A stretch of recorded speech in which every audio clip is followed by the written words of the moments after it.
SI भर्ती परीक्षा में प्रथम चरण में ही बार हो गए छात्रों ने एसआई भर्ती को रद्द करने की मांग को लेकर रायपुर में प्रदर्शन किया। प्रदर्शनकारी युवाओं का आरोप है कि उनका विरोध इस बात को लेकर है कि गजट में प्रकाशित हुआ था प्लाटून कमांडर में महिलाओं की भर्ती नहीं होगी, लेकिन 370 पदों पर महिलाओं का चयन कर दिया गया है, जिस पर हाईकोर्ट ने याचिका लगाई है और कोर्ट ने महिलाओं के चयन को गलत मानते हुए सरकार को गलती सुधारने को कहा है।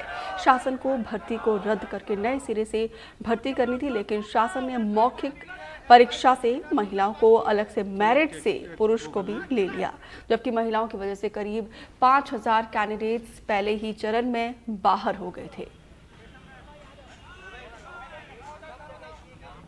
2018 में शुरू हुई एसआई भर्ती परीक्षा आज भी पूरी नहीं हो पाई। उसको लेकर कई सियासतें हुई, कांग्रेस सरकार पर आरोप लगे, भाजपा ने तब इन जो अभ्यर्थी हैं इनका साथ दिया। अब सरकार बदल गई है तो एक वर्ग है वो ये चाहता है कि उनका अपॉइंटमेंट हो जाए, और एक बहुत बड़ा वर्ग जो इस परीक्षा से वंचित हो गया या फर्स्ट राउंड में ही बाहर हो गया, वो अब प्रदर्शन कर रहा है कि इस पूरी भर्ती प्रक्रिया को रद्द किया जाए। हमारे साथ बड़ी संख्या में महिलाएं भी हैं और युवा भी हैं जिन्होंने इस परीक्षा को दिया था।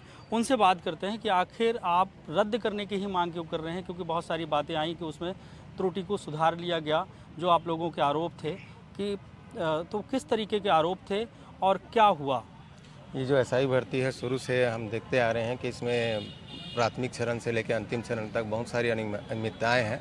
और सबसे बड़ी बात यह है कि बीजेपी जब सरकार में आने से पहले कहती थी कि पीएससी हो गया चाहे एसआई हो गया, उनके ट्विटर हैंडल में ये डाला गया था कि भ्रष्टाचार हुआ। तो जब भ्रष्टाचार हुआ तो इस भर्ती को रद्द कर देना चाहिए और 975 पद को रद्द करके 341 पद ला के जोड़ देना चाहिए और नई भर्ती चालू कर देना चाहिए। और रही बात, एक तरफ साक्षात्कार पक्ष वाले ये कहते हैं कि हमने तो मेहनत किया है, मैं उनकी मेहनत का और स्वागत करता हूं, मैं निसंदेह उसमें कोई सवाल नहीं उठाना चाहता। लेकिन एक तरफ दूसरा वर्ग है, आप देख रहे हैं यहाँ पर इतने लाखों के पद पाने वाले 975 है, लेकिन लाखों विद्यार्थी इस सरकार और सिस्टम की वजह से बाहर हो गए हैं। तो इससे हमारी यही मांग है कि इस भर्ती को रद्द करके नए पदों को जोड़ के ताकि सभी को समान न्याय मिल सके। अच्छा, आपका नाम क्या है? जी, मेरा नाम उज्जवल दीवान है। अच्छा, आपने एग्ज़ाम दिया था? जी, मैंने एग्ज़ाम भी दिया था। मैं पुलिस विभाग में सिपाही भी रहा हूँ, वर्तमान में आज़ाद जनता पार्टी का अध्यक्ष भी हूँ। और जो भारतीय जनता पार्टी की सरकार बनने के पहले जब भारतीय जनता पार्टी ने कांग्रेस पार्टी के शासनकाल में जितनी भी भर्तियां निकली थी सभी के ऊपर उंगली उठाया था, चाहे वो पीएससी की भर्ती हो, सब इंस्पेक्टर की भर्ती हो या अन्य जितने भी प्रकार की भर्तियां निकली, सभी में भ्रष्टाचार के आरोप लगे और ज़्यादातर भर्तियां विवादों में रहीं। आप देख पा रहे होंगे कि पीएससी की भर्ती में सीबीआई की जांच भी बैठ चुकी है, उसका निष्कर्ष जब भी आएगा। अभी जो ये सब इंस्पेक्टर की भर्ती निकली थी, ये पहले ही चरण से अनियमितता में आ गई थी। इसके लिए सबसे ज़्यादा जिम्मेदार कौन है? हमारा जो मेन मांग है, जो ये युवा यहाँ पे खड़े हुए हैं, ये जिम्मेदारों की गलतियों के कारण आज यहाँ पे आके खड़े हुए हैं। आज छत्तीसगढ़ का युवा, पढ़ा लिखा युवा 2 वर्गों में बंट चुका है। इसके लिए जिम्मेदार कौन है? इसके लिए मेन जिम्मेदार है पुलिस विभाग के अधिकारी।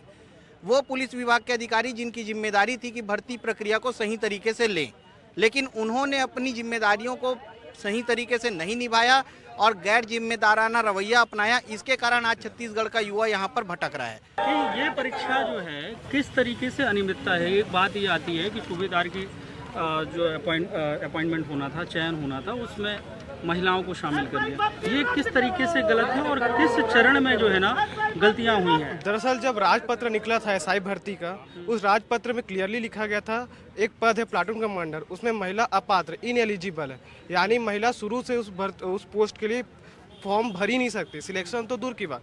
लेकिन पुलिस विभाग ने क्या किया और कांग्रेस सरकार ने क्या किया, पहले ही चरण से यानी प्रीलिम से ही महिलाओं को प्लाटून कमांडर में शामिल कर लिया, जिससे 5000 पुरुष अभ्यर्थी बाहर हो गए गलती से। वही गलती आगे जाके मुख्य लिखित परीक्षा में भी हुई और उस मुख्य लिखित की गलती को माननीय उच्च न्यायालय ने माना उस गलती को। और हमारी मांग है सरकार को वही गलती जो प्रीलिम्स में उसे भी गलती को सुधारे और 5000 बच्चों के साथ न्याय करे। किस तरीके का भ्रष्टाचार हुआ? आप लोग नारे भी लगा रहे थे कि जी, भ्रष्टाचार ऐसा है कि जो पैसे की लेन देन हुई है, इसकी एफआईआर कॉपी है हमारे पास, जिसको हमने लिया है, उस पर एफआईआर हुए हैं, तो उस पर जांच होनी चाहिए थी। अब वो जांच कहाँ तक जाती, कहाँ जो हो पाता, उसको हम देखते हैं। हमारे पास तो यही समझ में आया है कि अभी तक इसमें लेन देन चला है। क्या नाम है आपका? राजेश कुमार। क्या प्रदर्शन के अलावा कोई और रास्ता नहीं नजर आता? इसके बाद अमरण अनशन करेंगे, ऐसा कुछ है सर। अभी ज्ञापन वापन सौंपना है।